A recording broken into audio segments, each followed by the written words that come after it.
Assalamualaikum warahmatullahi wabarakatuh. Anak-anakku sekalian, gimana pelajarannya selama PJJ di rumah?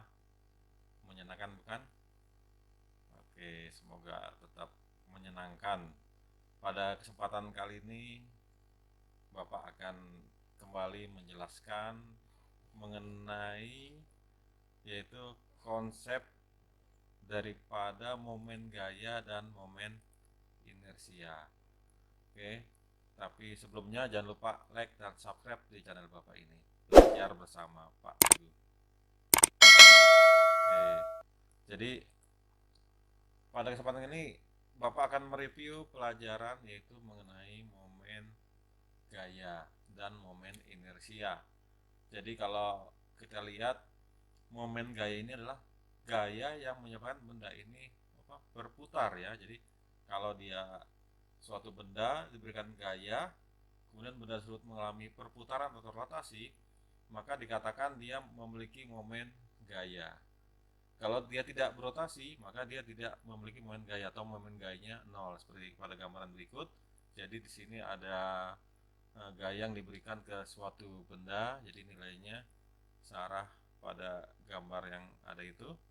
Ya, dia akan mengalami suatu rotasi daripada suatu pada lengan gaya, sehingga dirumuskan momen gaya itu adalah tau sama dengan R cross F, di mana arahnya mengikuti kaidah tangan kanan. Jadi kaidah tangan kanan itu yang keempat jari ini menyatakan arah rotasi, sedangkan ibu jari menyatakan hasil torsinya ya.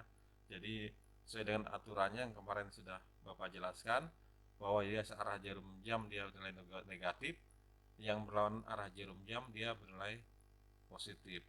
Jadi kalau dibuat dalam koordinat 3 sumbu koordinat, ini ada sumbu X, Y, Z, di mana arahnya dalam vektor satuan I, J, dan K, maka mengikuti kaidah tangan kanan seperti ini. Ya, jadi yang keempat jari dengan arah rotasi, yang ke ibu jari misalkan arah torsi atau momen gaya.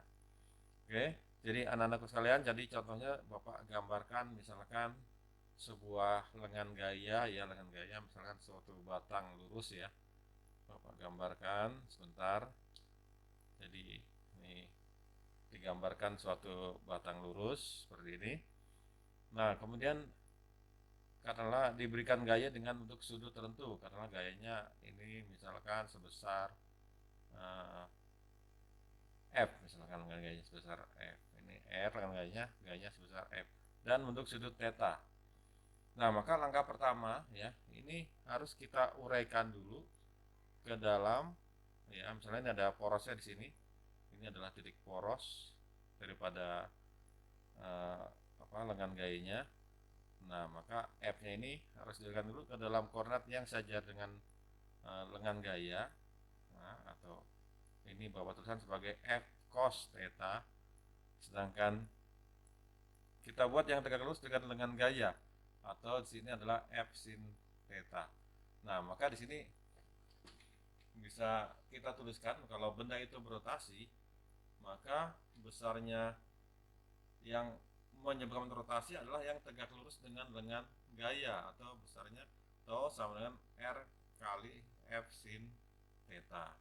Ini contoh rotasi pada lengan gaya yang lurus. Oke, ini Bapak ambil contoh misalkan dalam suatu lab, ini ada suatu batang. Nah, ini tarik dengan suatu kaca gas. Sekarang kalau kita tarik ke arah yang tegak lurus atau sejajar dengan gaya, nah dia tidak akan berotasi, tidak tidak nilai momen gayanya atau arah yang ke atas berlawanannya. Nah, maka dia nilai momen gayanya akan sama karena tidak memberikan rotasi ya, tidak memberikan momen gaya. Tapi kalau untuk sudut tertentu maka dia akan mengalami rotasi ya, rotasi. Jadi di situ akan memberikan suatu momen gaya. Nah, coba kita tarik terus gayanya ke arah atas.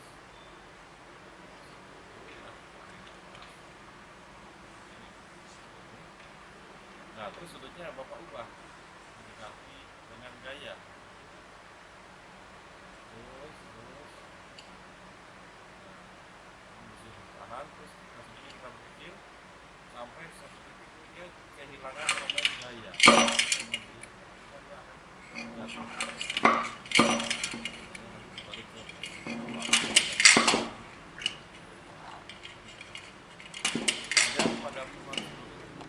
juga udah belajar, yaitu momen inersia. Jadi momen inersia ini, seperti kita ketahui, momen inersia itu apa? Momen inersia kata daripada inersia. Jadi inersia ini adalah sifat kemalasan suatu benda. Jadi kalau benda sudah bergerak, dia akan bergerak lurus terus. Kalau benda itu diam, dia akan cenderung diam. Itu namanya inersia. Kalau momen inersia berarti artinya kecenderungan benda untuk tetap berotasi pada porosnya. Ini namanya momen inersia. Nah, jadi momen inersia ini kalau untuk partikel dirumuskan sebagai I sama dengan mr pangkat 2 atau mr kuadrat. Nah, dia untuk momen inersia ini dia bersifat skalar, artinya penjumlahannya dia tidak memiliki arah hasil penjumlahannya. Misalkan ini ada beberapa benda ya, misalnya M1, ada M2, M3, M4, maka sigma daripada momen gaya adalah M1 R1 kuadrat tambah N2 R2 kuadrat tambah M3 R3 kuadrat dan seterusnya. Atau tuliskan dengan sigma I sama dengan sigma I-nya dari A1, N-nya sampai N ya, MI RI pangkat 2. Ini rumus daripada momen inersia ya, inersia untuk partikel ya. Nah, sekarang kita coba mencari hubungan antara momen gaya dan momen inersia. Oke, jadi tadi sudah belajar momen gaya, sudah belajar momen inersia. Kita coba cari hubungannya antara kedua istilah tersebut atau dua perumusan tersebut. Jadi ini berawal daripada hukum kedua Newton. Ya, hukum kedua Newton mengatakan bahwa besarnya gaya sama dengan massa kali percepatan. Jadi F sama dengan M kali A. Sedangkan untuk momen gaya, besarnya torsi sama dengan R kali F. Ya, atau R cross F.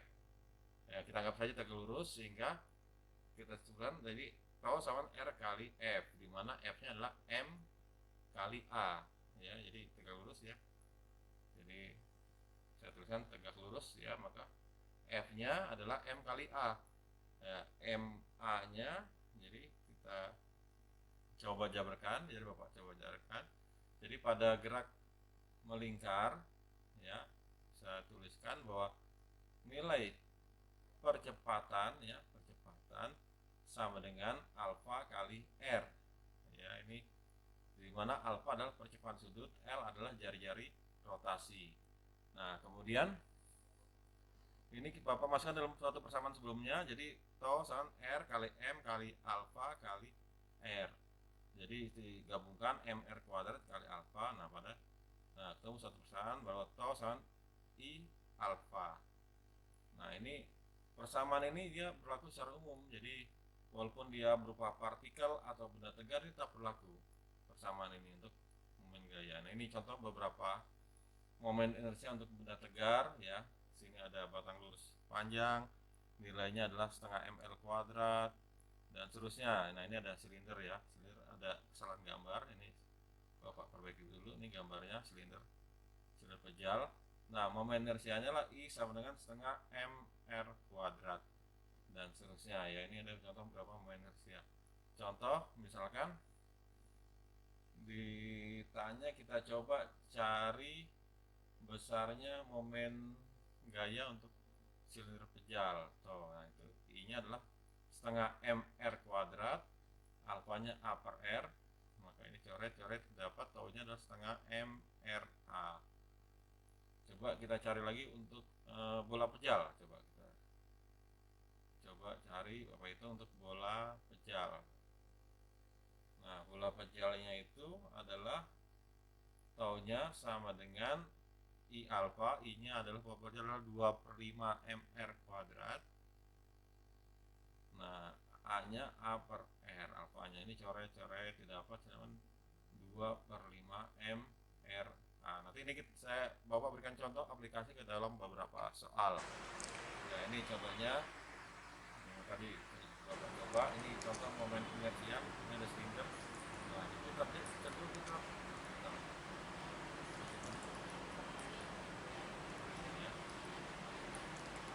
namanya momen inersia. Jadi dalam satu benda kita berrotasi. Paham ya, langsung ya, kalian paham ya?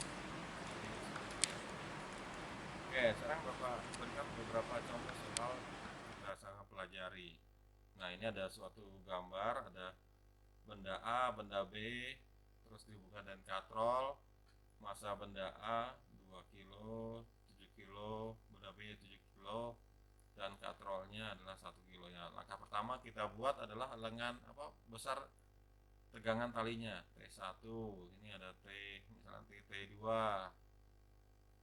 T2, ini T2. Oke, terus ini ada berat, ini langkah-langkahnya.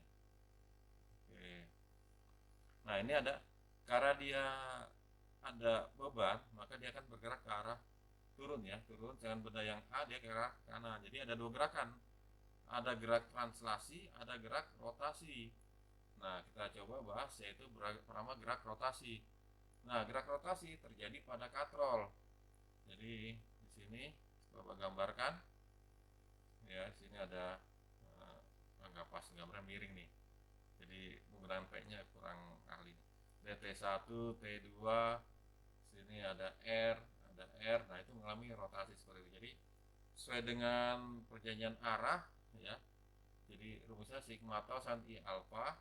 Jadi torsi yang kalau sini kita gini aturan yaitu kalau torsinya searah dengan tegangan searah dengan torsi atau arah putaran searah dengan arah torsi dia nilai positif, kalau dia berarah dengan arah torsi dia bernilai negatif. Jadi yang positif adalah T2 ya, yang negatif adalah T1R. Jadi T2R min T1R sama dengan MR kuadrat dikali A per R. R yang kita coret, jadi T2 min T1 dengan setengah M kali A. Kalau kecepatan kalian bisa stop dulu ya videonya. Ini karena di YouTube kan bisa kalian stop, tapi lanjutkan lagi. Ini Bapak cepat aja karena durasi waktunya nih biar nggak terlalu lama. Nah, untuk transaksinya berlaku hukum Newton. Yang bertransaksinya adalah benda di titik benda A dan benda B. Jadi benda A, jadi kalau yang searah dengan arah translasi dia bernilai positif, yang berarah dengan translasi dia bernilai negatif. Nah, jadi W min T2 plus T1 pasti bingung. Oke, yang bertransaksi sebentar, Bapak tandain. Jadi yang bergerak transaksi itu adalah dua benda itu ya. Pertama benda ini, benda B itu transaksi. Benda kedua ini transaksi juga. Benda A ya, benda A transaksi juga. Jadi yang arah geraknya adalah sini ya, transaksi ya. Jadi kita bisa lihat bahwa yang searah dengan gerak percepatan adalah W min T1 min T2 tambah T1 sama M1 tambah M2 kali A. Kenapa? Karena di sini ada dua benda. Jadi bisa diuraikan seperti ini. Jadi tinggal buka kurungnya langsung M1 M2 kali A ya, seperti ini. Oke. Nah, terus dimasukkan ke dalam persamaan satu yang itu ya. Jadi T2 minta 1 adalah setengah M kali A. Nah, jadi M-nya di sini M katrol ya. M yang M1 yang T1 min T2 sama MA itu adalah massa katrol. M1 M2 itu massa benda 1 dan benda 2. Nanti coba kita langsung uraikan ya, W sama dengan M1 tambah M2 tambah setengah M katrol ya dikali A. Maka kita bisa hitung nilai percepatannya adalah W sama dengan W per M1 tambah M2 tambah setengah massa katrol. Seterusnya kalian bisa masukkan, tinggal masukkan angkanya nanti udah langsung ketemu jawabannya. Oke, kita lanjutkan ke soal berikutnya. Oke ya, udah ketemu, langsung coba dihitung, kalian hitung dapatkan angkanya. Oke, seperti itu ya. Oke, paham ya sampai sini ya? Ada pertanyaan? Kalau nggak ada pertanyaan di kalian tulis di kolom komentar. Oke, sekarang Bapak lanjutkan di soal berikutnya. Nah, soal berikutnya ini ada suatu roda ya, roda itu berarti momen inersianya adalah I sama dengan mr kuadrat. Ditarik gaya F kanan, terus dia kan ditanya adalah besar momen gaya. yang bekerja pada roda tersebut. Tadi kita udah berikan contohnya di awal ya, pada yang ada gambar-gambar momen inersia beberapa benda tersebut. Nah, ini ada roda, berarti sini ada dua gerakan, ada gerak translasi, ada gerak rotasi. Yang menyebabkan dia berotasi adalah apa? Gaya gesek. Kalau dia tidak ada gesek, maka dia tidak mengalami rotasi, dia akan tergelincir. Tergelincir berarti dia hanya translasi. Oke. Jadi Bapak tuliskan di sini persamaannya bahwa untuk rotasi ini ya, ini warnanya biar lebih jelas, ganti. Jadi jadi penyebab rotasi adalah gaya gesek ya. Ya di situ gaya gesek ya, penyebab daripada rotasi. Oke. Nah, itu jari-jarinya R, maka besarnya momen gaya tau sama dengan I kali alfa. Paham ya? I kali alfa berarti Fs kali R sama dengan mr kuadrat kali alfa itu A per R. Ini tinggal coret caranya. Oke, caranya habis. Jadi temu nilai Fs nya GGS statisnya adalah M kali A. Nah, maka ini bisa. Terus kita lihat lagi geraknya yang translasi. Berarti kalau ada rotasi berputar, translasi bergerak berpindah ya, berpindah lurus. Ini translasi. Nah, jadi saya hukum 2 Newton. Jadi ini selalu berlaku hukum 2 Newton ya. Kalian pelajari di kelas 10 ya kalau salah. Ini berlaku hukum 2 Newton. Nah, rumusnya adalah sigma F sama dengan M kali A. Nah, sigma F yang searah dengan arah gerak, dia nilai positif. Yang berlawanan arah gerak, dia nilainya negatif. Jadi gaya yang searah gerak adalah F. Ya, gaya gerak adalah F.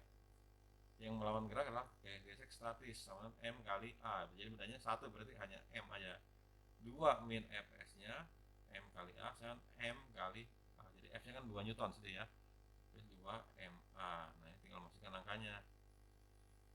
Berarti nanti ketemu nilai percepatan. Jadi 2 kali 2 kali M-nya ya. Nah, A-nya ketemu, dia nilainya adalah 2 meter per sekon kuadrat. Nah, ditanya adalah momen gaya. Momen gaya rumusnya tau sama dengan ya, bentar dulu, I kali alfa. Nah, tadi jelaskan kalau dia silinder bola roda mr kuadrat, A-nya A per R. R-nya coret 1 atas ya, maka M kali RA, tinggal masukkan angkanya. M-nya 0,5 ya, R-nya jari-jarinya 20 cm berarti 0,2, A-nya 2. Nah, ketemu nilainya adalah sebesar 0,0, ya benar, Newton per meter, Newton meter. Jadi jawabannya B. Oke, soal berikutnya. Kita lihat soal berikutnya itu sini ada ya, kalau tinggal di kampung pasti paham lah, ini pernah tinggal di kampung atau pernah ikut ke desa itu lihat seperti itu ya, pahamnya adalah kerekan sumur ya. Sini ada dua gerakan, ada gerak rotasi, ada gerak translasi. Rotasi pada kerekannya yaitu pada silinder pejal, translasi pada embernya itu yang digantung. Jadi secara skema ini Bapak gambarkan seperti ini. Nah, sini ada bebannya ya. Ini ada gerak rotasi R ya, ini ada beban di situ ya. Ini ada W, itu ada T tegangan tali, sama ada tegangan tali. Nah, jadi ini translasinya. Jadi ada rotasi, ada translasi. Nah, yang atas ini gerak rotasi ya, yang bawah adalah gerak translasi. Nah, ini Bapak bisa uraikan lagi bahwa untuk gerak rotasi, baca ya tulisannya. Rotasi yaitu terjadi pada katrol. Pada katrol rotasi apa? Sigma tau sama I alfa. Taunya yaitu yang menyebabkan dia berotasi adalah tegangan tali. Jadi T kali R sama dengan setengah MR kuadrat kali A. Ini karena dia silinder pejal, setengah MR kuadrat. Nah, maka ketemu ini tegangan talinya setengah massa katrol kali A. Jadi ini karena katrol di massa katrol. Kemudian untuk translasinya ini terjadi pada ember yang terisi air tersebut. Jadi rumusnya hukum 2 Newton, sigma E sama dengan M kali A. Jadi sigma F berarti hanya ada tegangan ini ya, agak ada aja berat. Nah, pada saat ketik tulis tadi ada berat min T sama dengan M kali A. W min T nya ganti setengah massa katrol kali A sama massa beban kali A. Nah, maka bisa tuliskan sini W nya MA tambah setengah massa katrol kali A ya, massa katrol kali A. Nah, ini maka ketemu A nya W nya kan M tambah setengah MK kali A ya, paham ya kalian ya. Jadi kalian harus banyak-banyak belajar ya, jadi banyak belajar bisa menimba ilmu sini. Jadi kalian paling tidak kalau kalian jadi direktur ya, kalau kalian paham fisika ya anak buahnya nggak bohongin lah. Jadi misalnya direktur satelit ya kalian harus paham satelit, sehingga anak buahnya kalau pengen ini ya nggak bisa macam-macam sama kalian ya. Ini contoh lain ya, ini ada suatu silinder kita tarik ya, ditarik dengan gaya F dengan gaya tertentu ya.